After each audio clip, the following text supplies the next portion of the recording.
some of those things I know for myself had to have an impact on my children when I get stuck in my own routines that I created.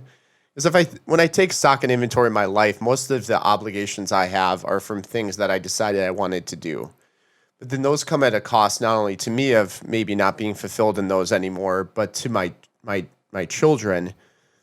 And then all of a sudden you get this parental guilt, and you talk about that a lot as well. So I want to transition to that topic for parents out there who feel like they're being, let's say, lazy, or they're giving their children maybe a day where they're just like letting them be on their device. And I know my wife and I do this as well, because it's easier in many cases.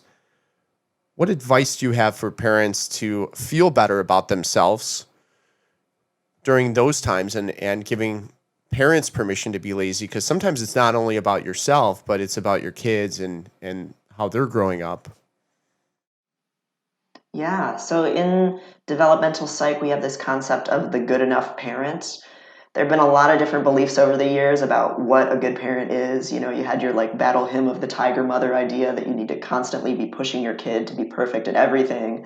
You know, we had the era of attachment parenting that was all very like touchy feely, and a lot of those things are just they just set up parents to feel like they're not doing enough, even though the research kind of shows that the good enough parent, a parent who, you know, doesn't abuse their kid, meets their kid's needs, loves them, and can admit when they make mistakes, that's the really crucial part.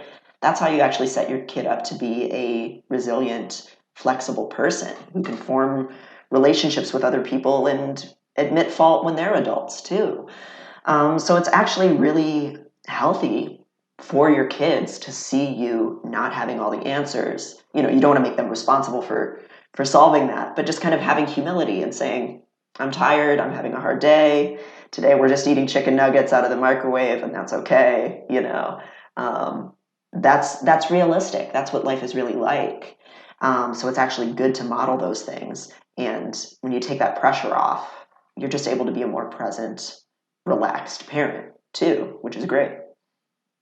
So I had a previous guest on, Patty Morrissey, and in her house, she left a table that her daughter can just do anything at the table, like arts and crafts, and just explore her creative mind. And I know a lot of times when you walk into a home, you have this self-obligation, and you definitely feel it when people are coming over. Everyone's going to hurry up and clean up the house, and I think some of that's natural. But then the other part of it is she's like, you know what?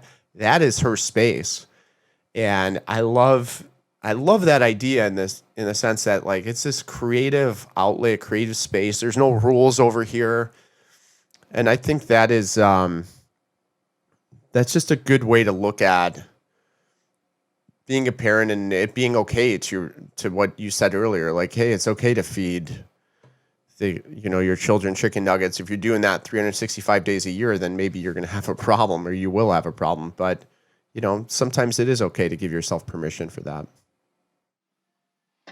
Yeah, life has mess, you know. We can't, parents are asked to do way too much and juggle way too much, especially right now. Oh my gosh, like the Zoom school, I don't even know how anyone can handle it.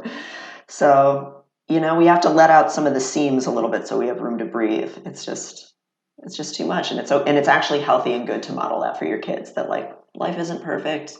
We all are trying to balance a bunch of different things and set priorities, and here are the things that are the most important, and here are the things we're going to be a little bit lax and have some wiggle room on, because that's how you're an adaptable person, is if you have that wiggle room.